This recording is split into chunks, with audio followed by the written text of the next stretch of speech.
Welcome to I dream. మనతో పాటు ఉన్నారు పార్క్లైన్ హాస్పిటల్ నుంచి ప్రముఖ యూరాలజిస్ట్ డాక్టర్ సంజయ్ గారు. ఈరోజు వారితో మాట్లాడతాం. ఇతర దేశాలతో కంపేర్ చేస్తే భారతదేశంలో ప్రోస్టేట్ క్యాన్సర్ గురించి అవగాహన చాలా తక్కువగా ఉంది. అయితే ఈ ప్రోస్టేట్ క్యాన్సర్ రావడానికి కారణాలు ఏంటి, దాని నుంచి మనం ఎలా జాగ్రత్త పడాలి, దీని గురించి సార్ని అడిగి తెలుసుకునే ప్రయత్నం చేద్దాం. నమస్తే సార్. నమస్తే సార్. అదర్ కంట్రీస్తో మనం కంపేర్ చేసుకుంటే మనకి ఈ ప్రోస్టేట్ క్యాన్సర్ మీద అవగాహన చాలా తక్కువ. చాలా మందికి అది స్టేజెస్ 3rd, 4th స్టేజ్లో మాత్రమే చాలామంది దాన్ని కనుక్కోగలుగుతున్నారు. బట్ అలా కాకుండా ప్రోస్టేట్ క్యాన్సర్ రావడానికి కారణాలు, దాని లక్షణాలు ఎలా ఉంటాయనేది తెలిస్తే చాలా మందికి అవేర్నెస్ ఉండి త్వరగా డాక్టర్ని కన్సల్ట్ అవ్వడానికి ఉంటుంది. సో మెయిన్ మనకు ప్రోస్టేట్ క్యాన్సర్ రావడానికి కారణాలు, వాటి లక్షణాలు ఎలా ఉంటాయో చెప్తారా సార్? ప్రోస్టేట్ క్యాన్సర్ చాలా స్లో గ్రోయింగ్ క్యాన్సర్. దాని లక్షణాలు అంటే పర్టికులర్గా ఏమి ఉండవు లక్షణాలు. నార్మలీ ప్రోస్టేట్ గ్లాండ్ మగవాళ్ళలోనే ఉంటుంది. ప్రోస్టేట్ గ్లాండ్ ఆడవాళ్ళలో ప్రోస్టేట్ గ్లాండ్ ఉండదు. అయితే 50 years తర్వాత ఎంతమంది మగవాళ్ళు ఉన్నారో ఈ లోకంలో అందరికీ ప్రోస్టేట్ గ్లాండ్ మెల్లమెల్లగా పెరుగుతూ పోతుంది. దానివల్ల సిమ్టమ్స్ ఏం డెవలప్ అవుతాయంటే ఫ్రీక్వెంట్ యూరినేషన్, మాట మాటకి యూరిన్ వెళ్ళాలా, ఆ యూరిన్ ఫ్లో తగ్గిపోవడం, ఇంకా యూరిన్ మిగిలిపోవడం బ్లాడర్లో, అర్జెన్సీ అంటే త్వరగా వెళ్ళాలా, ఆపుకోలేం, అలాంటి సిమ్టమ్స్ డెవలప్ అవుతాయి. అయితే దానికి అది ఎవరికి క్యాన్సర్ అవుతుంది, ప్రోస్టేట్ గ్లాండ్ క్యాన్సర్లో చేంజ్ అవుతుంది ఎవరు చెప్పలేరు. అందుకోసం 50 years, ఇన్ఫ్యాక్ట్ ఇప్పుడు యుఎస్లో 40 years తర్వాత, ఇప్పుడు మన ఇండియాలో 49 years తర్వాత అమెరికన్ గైడ్ లైన్స్ ప్రకారం 49 to 69 years వరకు ప్రతి సంవత్సరం పిఎస్ఏ అంటే ఏమి, ప్రోస్టేట్ స్పెసిఫిక్ యాంటీజెన్, అది ప్రోస్టేట్ గ్లాండ్ ద్వారా ప్రొడ్యూస్ అవుతుంది. అది బ్లడ్ టెస్ట్, అది ఎవ్రీ ఇయర్ పిఎస్ఏ టెస్ట్ చేయించుకోవాలి. ఇంకా అల్ట్రాసౌండ్ స్కాన్ ప్రోస్టేట్ది సైజ్ ఎంత ఉంది అది తెలుసుకోవాలి.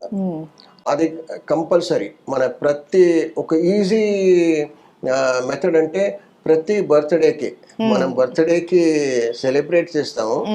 అయితే ఆ దినము మనం పిఎస్ఏ హెల్త్ చెకప్ అన్నట్లు చేయించుకోవాలి. ఇంకోటి డిజిటల్ రెక్టల్ ఎగ్జామినేషన్. మేము మన మోషన్ పోయే ద్వారం నుంచి ఫింగర్తో మనం ఫీల్ చేస్తాం ప్రోస్టేట్కి మేము. అయితే ఆ ఫీల్తో తెలిసిపోతుంది రఫ్లీ. హార్డ్ ప్రోస్టేట్ క్యాన్సర్కి అది ప్రోస్టేట్ హార్డ్ ఫీల్ ఉంటుంది. హార్డ్ అంటే ఎట్లా, మన ఈ నక్కల్స్ ఉంటాయి కదా, ఆ ఫీల్ వస్తుంది. బినైన్ అంటే నాన్ క్యాన్సరస్ ప్రోస్టేట్లో ఇలాంటి ఇక్కడ ఈ ఫీల్ వస్తుంది.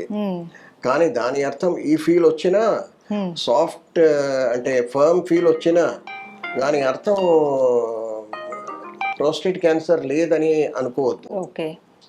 అది సో ఏదైనా సరే మనకు ఫ్రీక్వెన్స్గా యూరిన్ వెళ్ళడం కానీ, లేకపోతే యూరిన్ దగ్గర ఏదైనా ఇన్ఫెక్షన్స్ అలాంటివి ఏమైనా ఉన్నప్పుడు కానీ మనం ఒకసారి డాక్టర్ని కన్సల్ట్ అవ్వడం అనేది బెటర్. ప్రోస్టేట్ క్యాన్సర్ ఎందుకు వస్తుందంటే ఎక్కువ మీట్, ఎక్కువ ఫ్యాటీ పదార్థాలు తినడం వల్ల ప్రోస్టేట్ క్యాన్సర్ వచ్చే అవకాశాలు ఉంటాయి. లైక్ రెడ్ మీట్ లాంటిది, red meat, fat, too much fatty diet. అది ఇవి కాకుండా ఇంకా రావడానికి ఏమైనా అదర్ రీజన్స్ ఏమైనా ఉన్నాయా సార్?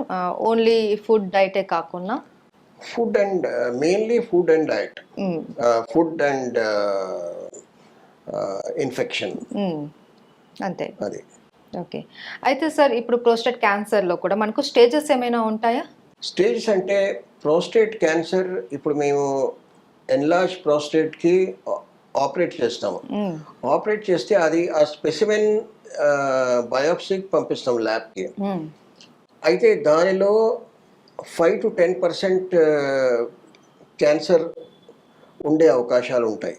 బయాప్సీలో మనకు తెలుస్తుంది. బయాప్సీలో పిఎస్ఏ నార్మల్ ఉంటుంది, ప్రోస్టేట్ కూడా నార్మల్ ఫీల్ ఉంటుంది.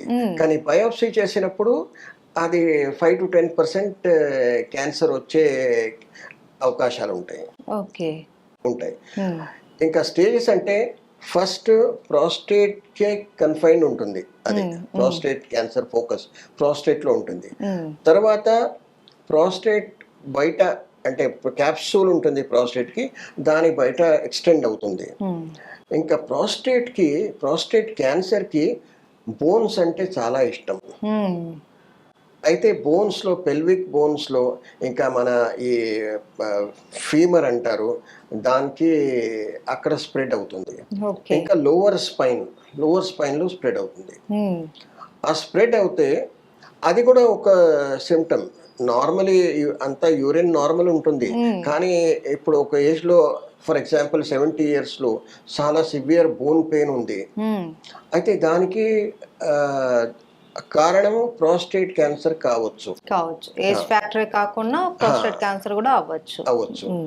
దానికి ప్రోస్టేట్ ఇది అందువల్ల ప్రోస్టేట్ క్యాన్సర్ స్క్రీనింగ్ తప్పకుండా ఎవ్రీ ఇయర్ మనం క్రియేట్ చేయాలి.